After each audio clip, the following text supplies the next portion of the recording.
Hey y'all, movie retrospective time. Guess what? You're getting a surprise double feature today. Yeah. We didn't even know we were going to do a double feature until last night. We're going to do both of them at once? Yeah. Okay. All right. Well, they're kind of related. So like I said, in the Patreon poll, Galaxy of Terror, the infamous Roger Corman movie from 1981, won.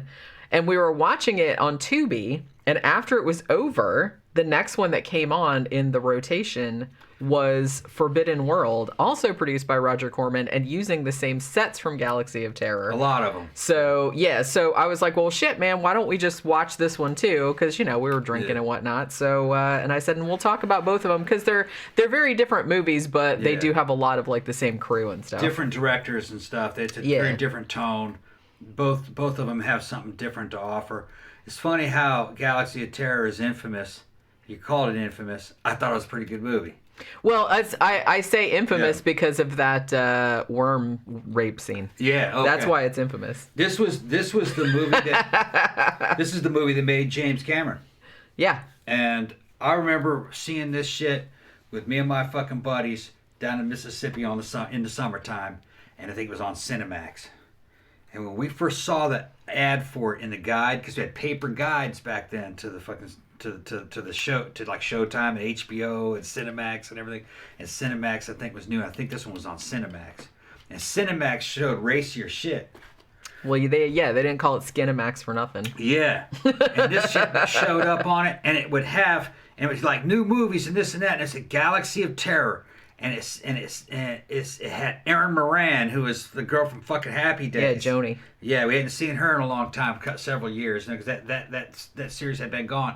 And it said nudity, sexual situations, and we go, oh, she's breaking it off. She's breaking it off. So we stayed up all night. Joni's naked. Yeah, we thought they were talking about her, so we stayed up all night. It wasn't her. She was in it. But it's not what they were talking about. They were talking about this blonde chick, looked like a hustler, honey. She looked real good. Getting raped by a big old fucking alien maggot? Caterpillar. Something. Yeah, it was just part of her dream. It's kind of, the movie is a lot like Forbidden Planet in a certain way. People fighting their id and their fears and shit. Which is kind of ahead of its time, because when we were watching it, I was kind of like, this is essentially the same premise as Event Horizon. Yeah. Pretty much. It was. I guess Event Horizon was more like hell in space, but it was the same kind of thing where you were fighting the thing you were most afraid of. All-star cast. Holy shit. And you didn't know it was all-star cast at the time that you're seeing this when you were a kid, because these are the people at the beginnings of their careers. I mean, they got fucking Sid Haig is in it. He is. Sid Haig is in it fucking before you know who Sid Haig is. And he's doing Sid Haig type shit. Look at his shit his shit blows and he goes... He's doing all that kind of shit, and he plays this badass dude who I live and die for the crystals, and that shit was impressive. He's like crystal throwing star type things. Are they take any other weapon? But it was part of his. They don't do a lot of backstory or character or anything. Which is perfect. For a movie like this, don't explain anything. Just fucking let just it run. Put it in there. And then he's his crystals break, and his buddy goes, I got you, man. He's all broken about it and shit. They don't have to explain nothing about it. You know what I mean? It's like, we get it. They're letting your imagination go with this. But this movie, it didn't look very good on the television screen. CRT Nothing TV did. Back then didn't, and I never saw this in the theater. Seeing it now in HD on a fucking decent on a decent fucking TV, you're like, oh, this movie's badass. It looks really nice. It looks really good. It's James Cameron's work. He's making an alien ripoff movie that is so good they give him Alien 2, Aliens.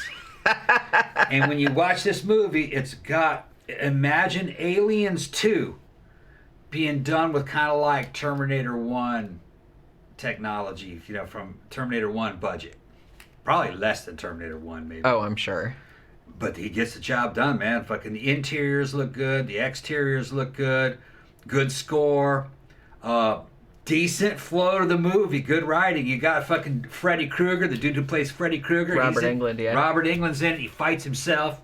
Good special effects. That's one of my favorite scenes, actually. Yeah. Good special effects.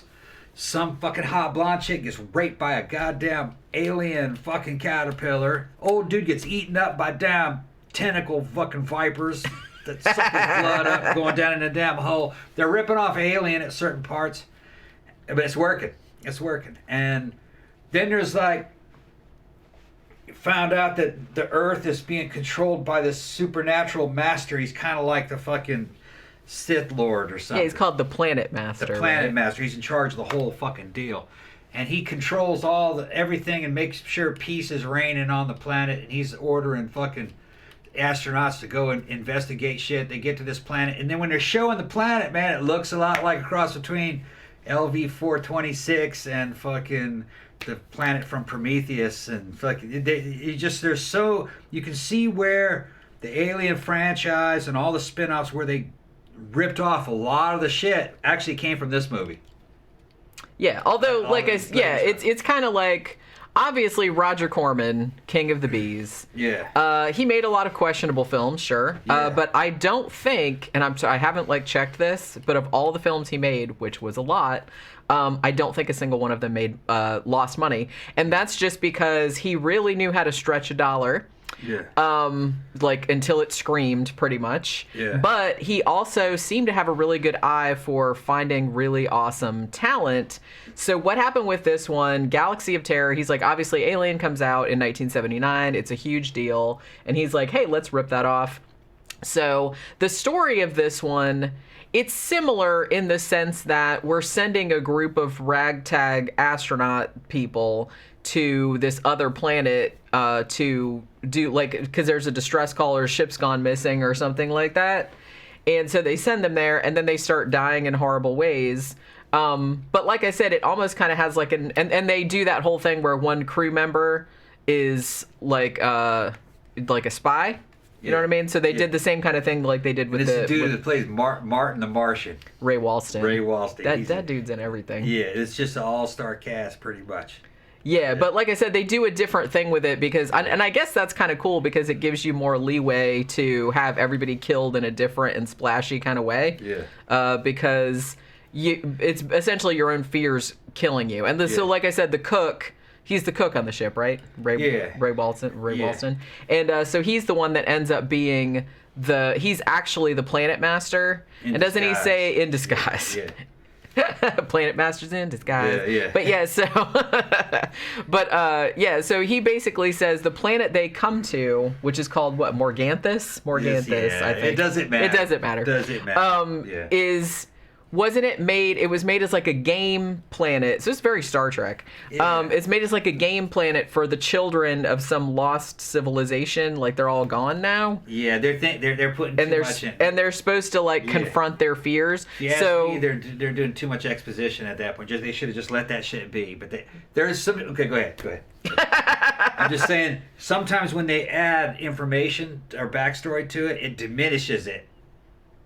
Did you notice that? Yeah, well, although, like I said... I ignored a lot of what they said. Yeah, but I like the concept of this one, though, because you got to give him credit. Like, Roger Corman, like I said, he's notoriously cheap and tried to, do all these knockoff pictures and stuff like that, but...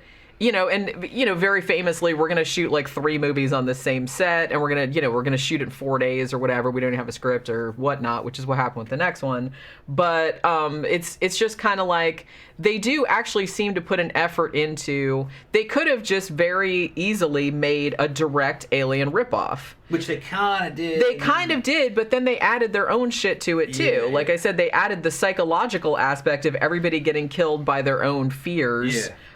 Which, like I said, made for more interesting deaths so they could put more gore in there than Alien had. Yeah, so this movie doesn't make total sense either. No, not at all. All right, at one point, the captain, she's a hottie, she's probably I think she was supposed to kind of be like Ripley. Oh, Grace Zabriskie. Yeah. She played the captain. Yeah. I was like, oh my God, I'm just used to seeing her older in all the David Lynch movies. But yeah, she was in this too. She's maybe 40-something in this, but she's fucking looking good. They're trying to make her look older. They put they got her hair grayed out, gray hair on her. And anyway, she goes outside the airlock and fucking gets killed when it hits her. Boom, she blows up. It didn't make much sense because everybody else is outside not wearing a spacesuit. Why aren't they blowing Now, up? when I looked it up on Wikipedia, it said that she blew up because she was in the airlock and fired her weapon inside the airlock, and that's what blew her up. So she wasn't outside. Okay, all right. Which doesn't make a huge amount of sense, but it makes better sense than everyone else walking around outside not blowing up, and her being the only one that blows up. Yeah. Okay, so because we were talking about why that. The hell did that kill her? Although I didn't catch that because it happened so quickly and like on a monitor, because then somebody watched it like on a monitor, and I was just like, wait, what just happened? She just exploded? What the hell's that about? Corman understood the market. Yeah. Okay. He knew that a lot of shit was going VHS, and then there was VHS tapes were still real expensive at this time. But I think that they knew VHS prices would come out and there'd be rentals and shit. He was just trying to make a bunch of material, and cable was coming out too. So I think he knew that this did make $4 million at the box office on a $1 million budget. Okay, that's what it cost to spend it to make. So he made a lot of profit on this. Yeah. But he knew that this movie would probably, for most people that were watching this movie, were not going to be seeing it in the theater. He made money most likely by renting it out to cable. All right. And then later, probably VHS rentals probably made a pretty good amount. But I don't think that was included in what the profit was. Pookie's trying to get. We'll give you eat later, Pook. She's going to give you some of those. She's like, no, I don't understand later. Okay, I'll give you some. She's like, come on, I'm just going to make noise until you do it. Noise the whole show. Yep. But he knew that. So now she's getting the other one. Now the other box. Come here. He knew that this was going to be teenage boys watching this. Yeah. All right. And everything is written accordingly. And, of course, there's going to be gratuitous nudity. This is pre-internet pornography era. Yeah, So it's, now it's so easy. You kids today with your you guys got it made. easy access to internet porn where you can just like turn on, like get it on your phone anytime you want. Those teenage boys who weren't supposed to be in the theater, basically, they were in there anyway, though. Okay, they needed to get their fix, and they were going to show them some titties. And there was a lot of shit, and every Corman sci-fi movie I've seen has it in it, at least from this era. But it's the thing is that makes this movie different is that you could tell that Corman actually put effort into this one. They spent a lot of money on these sets. These sets look like the sets from Aliens in a way. They reproduce that fucking same kind of tone. Now the filters that they're using don't kind of make it look all that. I just gave you some of that. You can tell that the sets are cheap, but they get away with it. Okay, it looks good. All right, you can tell it's kind of made out of junk. Well, that's what you do anyway when you make a set like this. You know, it's just a bunch of fucking junk and fucking radiator fucking stuff and fucking air filters from your, from your fucking air conditioner and shit. I was gonna say though that I mean, obviously that's a credit to James Cameron. Now James Cameron had worked on Battle Beyond the Stars, right? That came out before this one. I think, yeah, and that looks good too. And then prior to that, like, because he'd always been kind of like second unit director. He's second unit director on this, and I think he's the production designer. And you can definitely tell that whoever did the production design on this is going places, because as cheap as this movie was, it doesn't really look all that cheap. No, when you're looking at it, you can see where certain concepts came from that were used in Aliens. It's a ripoff of Alien 1. It is. But he's kind of improved it in a certain way. And you're seeing the beginnings of Aliens too. The shots, the way control consoles are made, the way rooms are separated, the doors, the ceilings, that you can see where the interiors and exteriors from Aliens came from. And they came from this movie. And it looks good, man. It looks really good. It would have looked even better if you had used the right filters and the same things that you saw that they used in Aliens to make them look a little more high-end, you know what I mean, to hide some of the imperfections. Some of the imperfections you can see because it's kind of clear, you know. It needed to be a little more ambiguous, maybe some, water dripping and bad lighting and, fucking mist. Which you see that in Aliens, when they're walking around those compounds because, there's water dripping through, make them look a little more rustic and more like a real location. This does kind of look like a set, but it looks like a good set. It looks good. I mean, I was quite impressed by the shot where they're kind of like the crew's all walking along those sort of little wide, whatever the fuck they are, like a little bridge type of thing. Yeah. And like down the side is like all these long walls that are almost kind of like these. What, I don't even know what you call that. It's talking about in the pyramid? Yeah. Like it almost kind of looks like a weird like wrought irony type of stuff, like pattern sort of stuff, and it looks really cool. Some kind of power generator or something. When you look at the pyramid, I'm going, man, that looks like the damn reactor on LV-426 on the damn Aliens 2. You know how the reactor is like a pyramid with the top cut off? Yeah. It's that same thing basically. It's just looks like an ancient ruin. Looks like it got veins and shit going. It's jacked.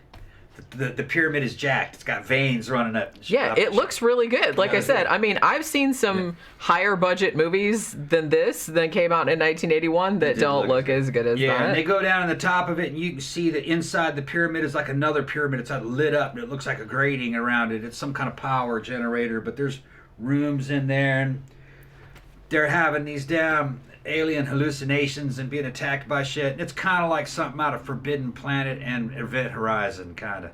They're fighting their own fears, and a lot of them don't realize what it is that they're fighting. They think it's fucking monsters, or they're fighting themselves.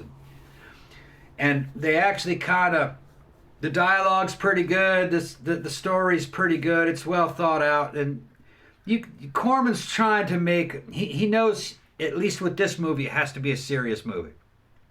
Something that the fans would like, you know. Now he's knowing that he's invested money in this film, and then those same sets you can mix them up and make a couple he did other that cheap a lot. films off He of did that them a too. lot.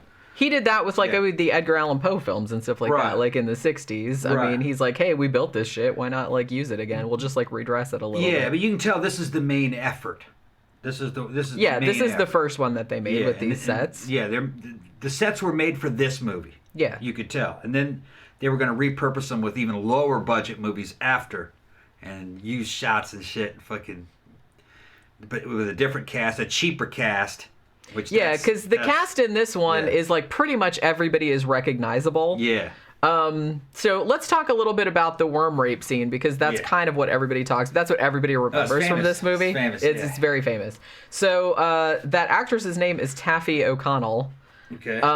So was she an actress or a hustler? I'm not really sure. T with 2 A's, 2 F's, and then an E at the end. So I'm assuming that's Taffy. She's smoking hot for the 80s. It's that 80s kind of no booty fucking look that was the skinny cocaine inspired fucking kind of woman. That's what she's like. But she is pretty, and she's acting pretty well. She I don't know if she's an actress or not, or if she's a stripper or a fucking model. I don't know. But she comes off as a real actress in this. She gets scared by seeing these dead bodies, and she finds one of them that's all fucked up and it's got worms on it. And she burns it up with her fucking ray gun so she doesn't have to look at it. Which they all fucking vaporize bodies as soon as they see them, even before other people show up and see it. They don't do any analysis or anything. Just burn it up. It's like, nope.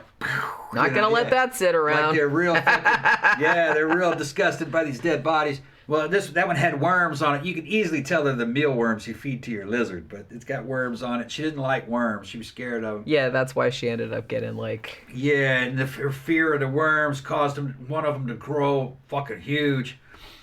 You know, probably about 30 feet long, and it's just a big slimy fucking, it's a big old sex worm. It's a sex worm. That's what I'm going to call it. And it comes down the hallway and jumps on her and fucking rips her clothes off and all this fucking slime coming out of it. And she's like, she's fighting it. And then she starts getting into it. And then she's just kind of like, oh, well, wait. And then it kills her anyway. Which is fucked up. Which I guess that was part of her fear. Maybe her fear was that she would get into it. Well, initially, so when they first got this woman to be in the movie, initially in the script, whatever script they had, the worm was just supposed to accidentally tear off her top while it was eating her. Yeah. But then the producers were like, no, if she's going to be in the movie, she has to have a sex scene. Yeah. So at which point Roger Corman was like, okay, well then we'll have the worm rape her to death. Tear all of her clothes off. Yeah. Now, when they first kind of presented that to her, she was just like, nah, bro, I'm not doing that. Yeah. But they did actually get a body double. Oh, so it's not her? Most of it's her. Okay. But I think like a couple of the shots... And actually, they had to take a couple bits out because when they first like submitted this to the MPA or whatever, they gave it an X rating. Right. They said, and it's weird, like the shots that they told them they had to take out, it's not what you would think. It's the 2 shots that they had to take out was like 2 seconds, maybe not even that.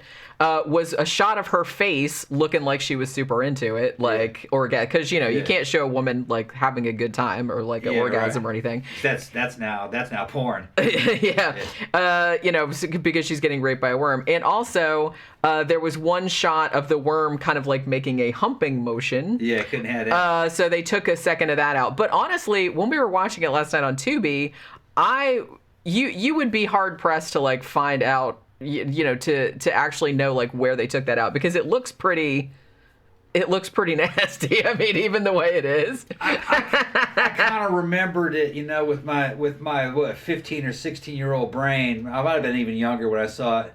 When I first saw it, I might have been like 14 or something. I remembered the scene being more graphic and longer. It wasn't. It was only a few seconds. It actually doesn't show that much. Not really. You see her titties. And her legs. And you see her like naked from the side, like, and you can see part of her ass, and you can tell that the worm is raping her. It's mostly the sound effects. Yeah. It's the sound.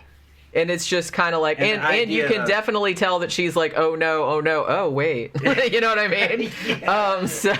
So they didn't take enough of it out to like. That was the horror aspect of it. I guess.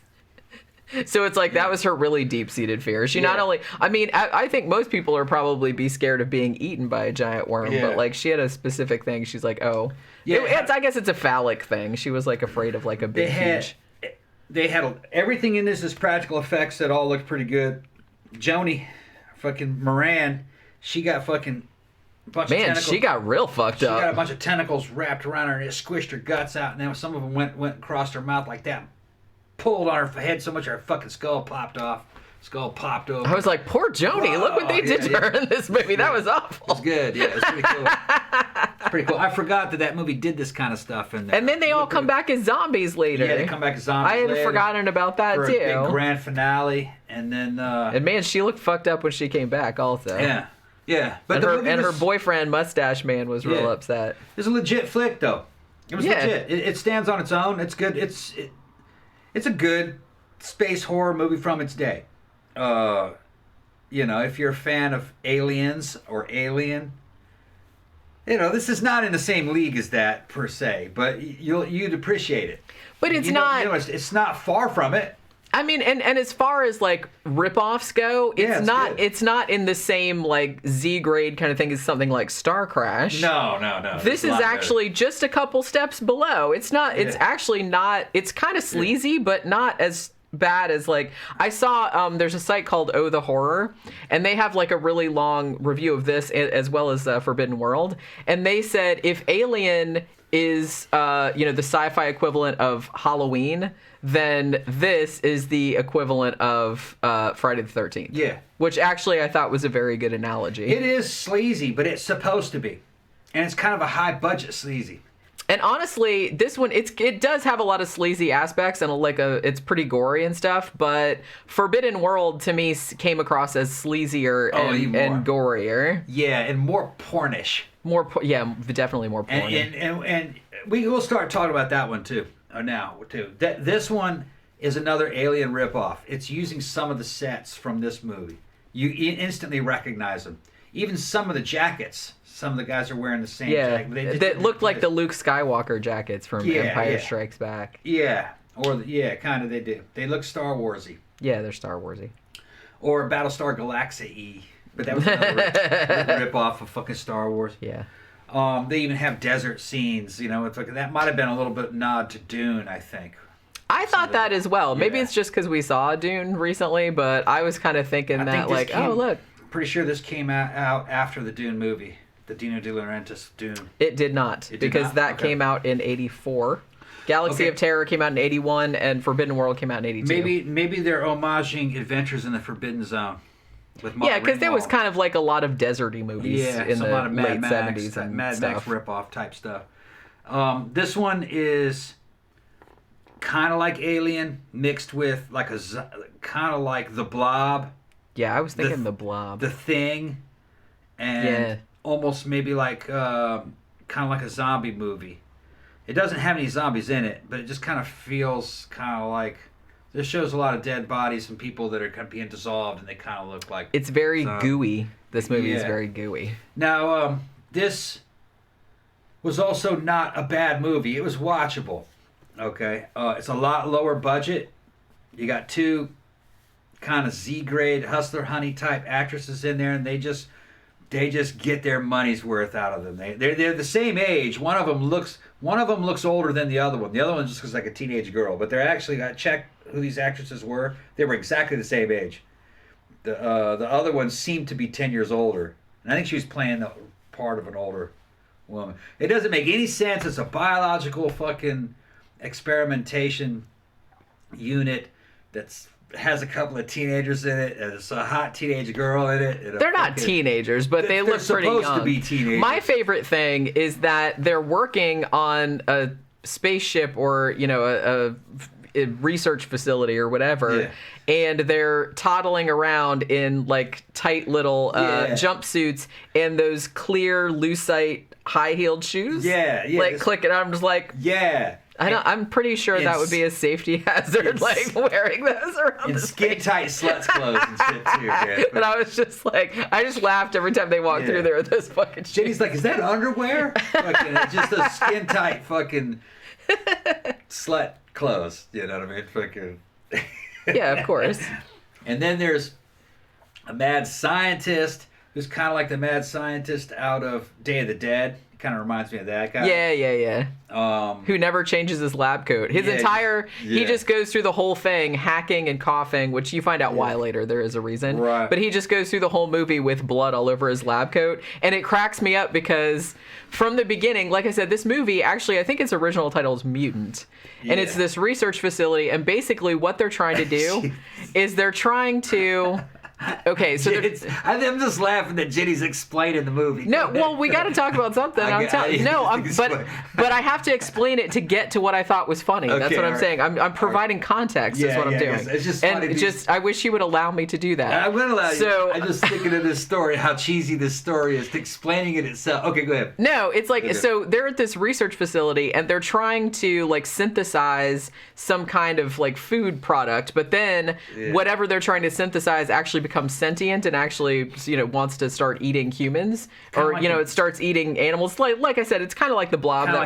Which they kind of like show some shit that looks like that later. Yeah. But the thing that cracks me up is that at the very beginning, like they have this dude, this kind of like muscle bound dude who I've seen before, and it's like bugging me, and I'm just like, God damn it, I've seen that dude in a movie. It must have been one that was on MST because he looks real familiar.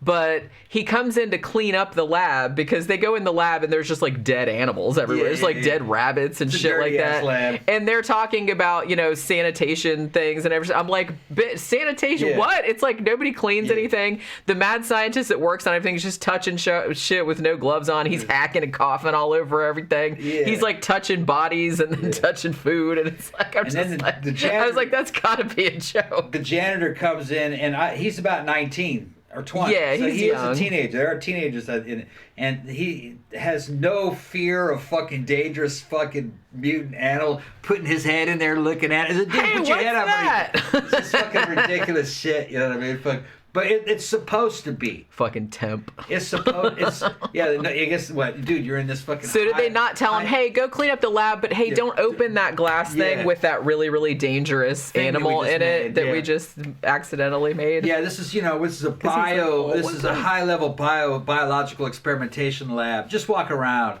fucking touch shit. You know what I mean? Just. Yeah, no one is wearing gloves. No one's wearing like suits. No. Nothing. And it seems to be that you're supposed to laugh at this, though, or at least I hope so. I think they were laughing at it when they were making it. You know what I mean? This because it just seemed really egregious. Yeah. And then like their idea of romance is a fucking trip. Some chick, the little hottie chick. I'm not sure what was her job? Just to walk around and fucking jiggle. Walk around and jiggle. In her lucite high heels. Every time she's a cute little thing, fucking she kind of looked like a skinny Alicia Silverstone. And they show her from the bottom like, underalls, a look at an underalls ad. She's just little, and she's got the fucking little slut glasses on, little fucking sunglasses wherever she goes, and fucking whenever she gets up to go somewhere, she bounces on purpose. They told her, look, prance to the control room. So it's Corman doing his fucking thing. You know, like we got bounce more. We got to give these kids what they want. You know what I mean? Fucking not enough jiggle. Yeah. So she goes into the damn steam bath because that's what a girl does in the bioweapons lab, you know, or whatever kind of the biofood labs. And she's sitting there, and dude just walks in. Boy, you sure are beautiful. You know, I guess privacy and nudity is not an issue in the future. And he's creepy. He just comes off as a creep. He's right? like, and she's scared of him, and then boom, come over here, take your pants off. Making out, yeah. Yeah, just like, wait a minute, hold on, wait a minute. What? That shit didn't even happen in the 80s. I fucking lived through it in the 80s. You know, it's just their sense of fucking... And she didn't know that dude. That dude was new. Yeah, he was like summoned there. He was supposed to be the Han Solo, although he didn't really do much of anything now that I'm thinking about it. And he was like really creepy. I thought he was creepy. Yeah, I couldn't figure out where the story was going. I mean, it did go. It did have a story. It did go. Yeah, and it turns out when I went and I checked like, who wrote this shit? Corman started the movie. They didn't have a script. Only thing he did was, you know, the opening where he had the dude in a robot. That's all they fucking had. And that robot was in like the first few minutes, like during the space fight, and then like mostly the robot's just kind of standing by the wall for the rest of people, just being like, "Hey, you all right? Yeah, I'm okay." And then they turn the robot off again. So the robot doesn't figure into the movie. No, you didn't really need the robot. They just had it. It was just because it's a science fiction movie. It looks good, the robot, but it's like, I just thought of that. It occurred to me today when I was thinking about it. I said, well, there was that long, like 5-minute sequence or whatever where the creepy dude and the robot were in the ship, like coming to this research facility because they'd been summoned there for whatever reason. And so they're like interplaying and, you know, to push that button, flip that switch and oh my God, and blah, blah, blah. We gotta have to like fight all these. And it's like all exciting. And then once they get to the place, the robot, like I said, he just turns it off all the time. And it just is standing there by the wall and they never turned it on. But they were evidently making this story up as they were going. Roger Corman was basically like, you have 4 days to come up with a script. He's like, I don't just put the astronaut and the robot in the beginning, and I don't really give a shit what you do otherwise. He's like, but I kind of like the idea of Lawrence of Arabia in space. Yeah, that kind of happened. They were out in the desert fighting the damn. I haven't seen Lawrence of Arabia for a long time, but I'm pretty sure there wasn't something in there that like turned humans into the blob. Yeah, I mean, it had nudity and it was gratuitous. Long lingering fucking male gaze. Oh, and also, there was one part too. Lesbian scene. Yeah, I was gonna say there's not only the part where the girl is just naked in the sauna and the creepy dude comes in and is like leering at her and she's like, "Hey, what the fuck?" And then she's like, "Oh, never mind, let's make out." Yeah. And then, which I was just kind of like, okay. Yeah. You could tell a dude wrote this, but then later on there was a scene where. Did the one like dark-haired girl get some shit in her hair or something like that? Like some goo. And they're like, let's go in the shower. It wasn't really a shower. It was kind of like it just kept going woo. Yeah, it was like pulsing light. And we're both naked with radiation. Yeah, it's the radiation. Radiation bath. And so like the blonde woman was like behind the other one, kind of like combing her hands, and they're both naked, of course, and they're just like talking like it's just kind of like, yep, confirmed. Dude wrote this. Yeah, but it was just like total bullshit. It was just like hilarious, but. I will say one thing that is awesome about the monster in this. Oh yeah, you gotta get to that. Looks like, and again, I'm deferring to the site the Horror. They said this looks like a xenomorph if it was made with paper mache. Yeah. Also looked like Venom a little bit. And I thought it kind of, to me, it looked like the thing from Little Shop of Horrors had a baby with a Black Widow spider. Yeah, that could be made out of paper mache. Yeah. And maybe some hefty bags. And Venom drew it. All right. So shit, like, you know. I did like the one. And it didn't move. That was the thing. Yeah, it was like on top of the computer bank. They would get its tentacles to move, and they would do their mouth open. And its mouth would go blah blah blah. But they had to try to explain how it was going from one place to another, or how it was jumping. And so they had to do it with camera angles. This shit was fucking hilarious. I was like, that's the monster they're going with. Because the sets were pretty good. Well, the sets had been built by James Cameron and his crew. They were for the last movie. They were making this story up, and it was kind of it was entertaining. I was entertained by this one. It had unrealistic shit. In some ways, I think I was a little bit more entertained by this one than I was by Galaxy of Terror. Because it was much sleazier and much funnier. Whereas the first one was kind of like, they had like some sleazy elements, but it was much more serious. It was like a serious movie. This one was kind of goofball, so there was just all kind of like, it wasn't funny, but there was a lot more crazy shit happening in it. And I really liked the one dude that just slowly turned into a big pile of goo over the course of the movie, and no one like thought to clean it up. Or they would just go through the lab and just like walk around. There's just like goop all over the floor. Shit. And it's like, it cracked me up. But it looked really good. I thought all the gooey effects and like all that looked really good. And so I looked up who had done the effects on that, and it's a dude named John Carl Buechler. And this was his second or third movie that he'd worked on, but he went on to work on like he worked on a lot of shit with like Stuart Gordon. Like he worked on Reanimator, Bride of Reanimator.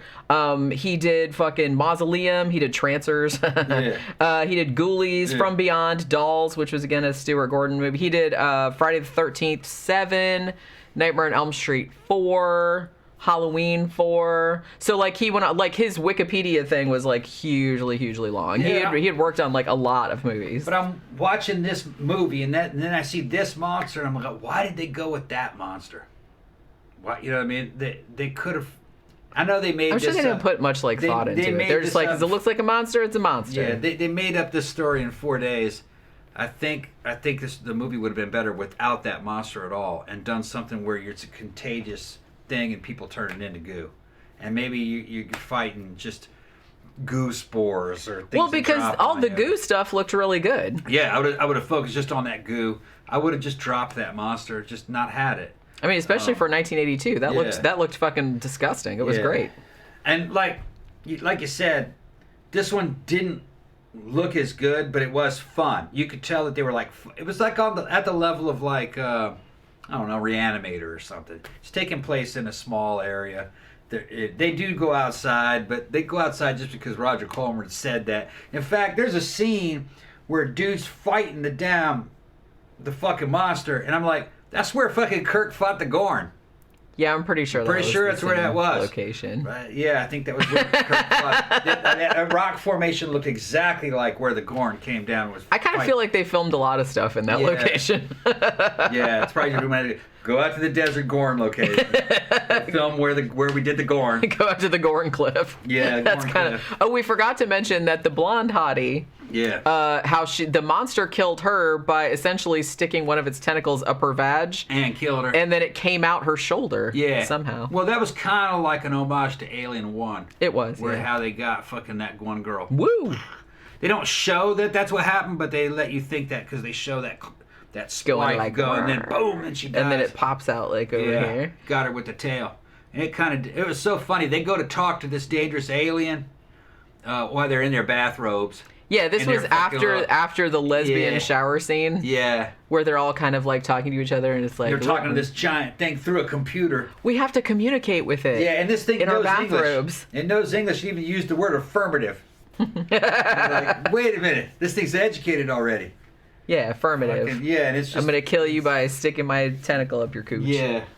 It was a kind of a fun movie. It was. I had a blast with this one. I mean, I was kind of drunk when we were watching it, but Galaxy of Terror is fucking a lot better though. I will say Galaxy of Terror is a better movie. Yeah. It's better made. It looks better. Yeah, it's got great special effects. Great special effects. And it's like, this is a cheap movie. And they're showing like blaster effects that look really cool. They got like, better than Star Wars. Star Wars was just a bolt that would come out. This, in certain angles, you'd see a damn lens flare. They put lens flare, shadows, like you've shot a fucking arc, like a welding arc. And when it hit a person, it would light up part of their body. And it was done with that same effect. It was just a little more meticulous. It looked good, real good. The movie was really punching way above its budget. That's why they put him on fucking Aliens. Yeah, because he really knew. And I think I was reading like the Wikipedia page, and it was saying that he came up with a lot of like really good like budgetary kind of stuff on there. It's like, oh, we can do this, and it's like it'll be really cheap and it'll look really good. So Roger Corman was like, hey, this is my guy. You know what I mean? Remember when we saw this on television? I saw those blaster effects. I go, man, that's better than Star Wars in this old cheap movie. Because it didn't look that good on TV, on CRT TV. Yeah. Didn't look. It looks a lot better on an HD TV today. It's probably which is crazy. Because you would think that it would show up all the flaws, but it actually looks good for a movie that came out in '81 and cost this little to make. Yeah. It actually looks really good. Like, it looks really decent. So, like I said, Galaxy of Terror obviously is the better movie, but I'm going to say I think Forbidden World is the more fun movie. Yeah, because it was the knockoff of the knockoff. Yeah. Because they're basically like, well, we have all these elaborate sets, and we have this crew here already, and we have a few more days, so let's just make another movie. Yeah. Which, like I said, to their credit, they could have just made another one like Galaxy of Terror, but they went like a biological type of way, which I thought was cool. After we were watching this movie, Jenny kind of fell asleep, and it went on to the movie after this, and it looked like another Roger Corman movie on those same sets. Probably. It looked like it. I don't remember what it was. We can go back and look at it. But yeah, we'll have to go, because that's like another Corman movie, and I think I saw some of the same sets in it. Well, like I said, that's kind of why. Sets, get as much as you can out of them. I mean, it's you can say, oh, it's like cheap and everything like that, but it's kind of like, well, shit, man, you might as well. You don't have you gotta economize. What's the name of this one? Forbidden World. Forbidden World. Yeah, kind of like or Mutant. Yeah, kind of like we're not ripping off Forbidden Planet, but Forbidden World. This is how Roger Corman was. This came out in '81. In 1991, he recut it and released it again as Dead Space. Yeah. And they say it's pretty much the same movie. I thought he remade it, like reshot some shit. Or I don't know if he reused. I don't know. And I know that in Galaxy of Terror, some of the shots they reused from Battle Beyond the Stars. Like I said, he's always economizing that one.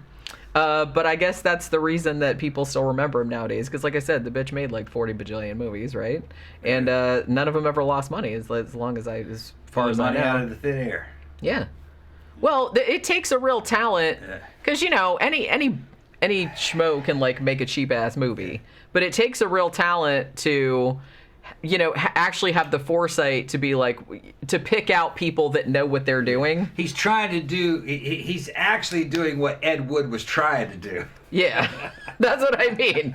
So it's like, I know you can shit on Roger Corman all you want, but the dude knew what he was doing. Yeah, and he knew.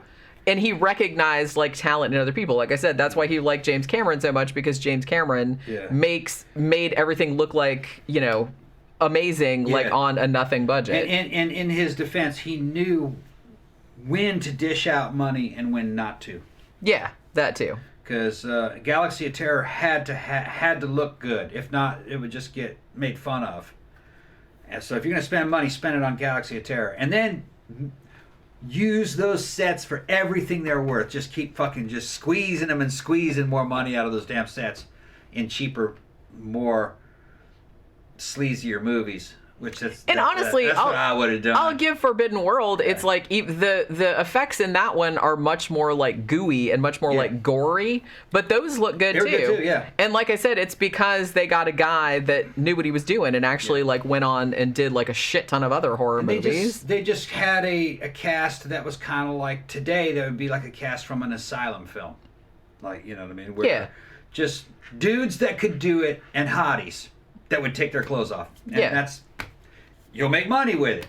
And it did. I have to say, from Galaxy of Terror, the worm looked really good. Yeah. Now, they said that that prop that they built, obviously, because you don't have CGI back then, but it weighed about a ton, and at some points while they were doing that worm sex scene, it almost fell on her, and so she almost got killed. If I remember correctly, when I was reading about Forbidden World, it made about the same that the other one did. Yeah, Galaxy of Terror. Galaxy of Terror. I think see, so that's like really maximizing your profit. There. He's just fucking cha-ching, cha-ching, cha-ching. So he knows.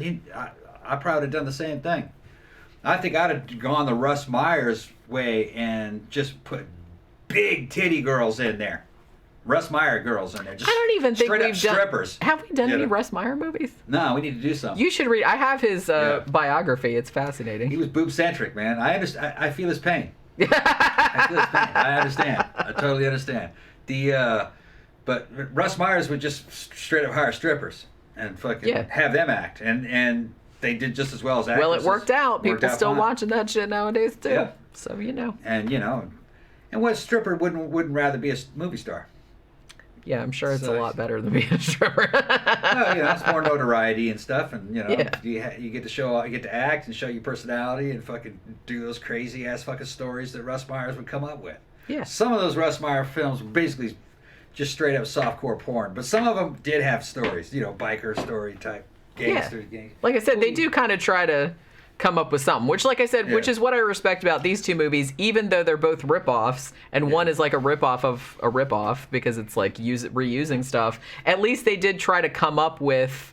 They each have their own story. They're really, really different. Yeah. And they did try to come up with something different than Alien, which is what they were ripping off. Yeah. You know what I mean? But yeah, so these are both on Tubi at the moment, if you would like to watch them. Normally, if you watch Galaxy of Terror, Forbidden World will automatically come on, at least for us it did. Yeah, see this shit on Tubi. Don't spend any money on it. Yeah. I thought they were super fun. They're super fun. I would own Galaxy of Terror on Blu-ray. Yeah, they're super fun That's movies. good. You put that right next to the fucking Aliens. Aliens 2. It's a Corman flick, or not? It's a Corman and Roger. What's his name? Fucking not Roger. What's it? James Cameron. James Cameron.